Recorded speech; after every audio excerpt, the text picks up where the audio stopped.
Welcome to day 13 of deVOtion. My name's James, and today we're going to be taking a look at Proverbs chapter 13.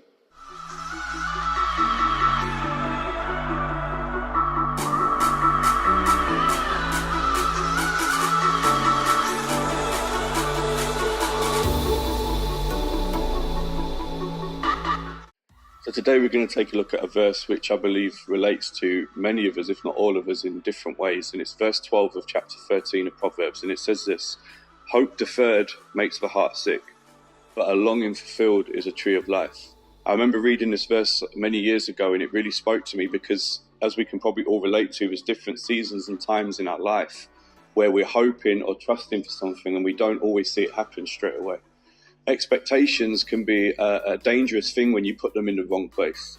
Now, I'm not talking about a type of attitude that says, well, don't trust in people, or, I don't trust nobody, but the type of attitude that says, no matter what's going on around me, my hope and my trust is firmly rooted in God. And that word, to see something deferred, it literally means to drag something out. Now, when you look at your life this morning, and I think about my life, we see God moving in many ways, but often there's situations or circumstances that seem like they're dragging out.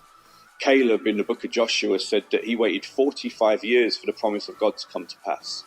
And so this morning, as you take a look at your situations, I want to encourage us that even though things might seem like they're not coming to pass straight away, God is faithful to bring his promises to pass. Maybe it's a family situation, maybe it's a health situation or financial circumstance, but God is always going to be faithful to complete and to fulfill his promises. I think about my children, that if I ever make them a promise as their father, I may say, I'm going to take you to the park, or I'm going to get you something to eat. They'll always come back to me just a few seconds later and say, Daddy, how many more minutes? How many more minutes till you do what it is that you said you're going to do? And I think it's something that we have that same approach with God. When we say, God, how many more minutes till this season passes? How many more minutes till something comes to pass? But it's a healthy thing and it's a natural thing to want to see the manifestation of something that your Father has promised. And so today I want to encourage us very quickly with three things that we can trust God in and trust God for. The first thing is we trust in God's character, that he is perfect in all of his ways, that he is faithful to fulfill his word, that he does not make mistakes, he does not lie, he does not change his mind, but he will fulfill what he said he's going to fulfill. We trust in God's process. John 15 says he takes us through a season of pruning and change, and a process that enables us to bear more fruit than we do now. That he is good to take us through the process and keep us in it. And then thirdly, we trust in God's timing. You learn the difference between microwave food and marinated food. Microwaved food is not as good for you. It's done too quick. It's many things to it, but the marinated food, that's something that when it's ready to be tasted, it's ready to be eaten, it's ready to be served. Marinated food always produces something greater.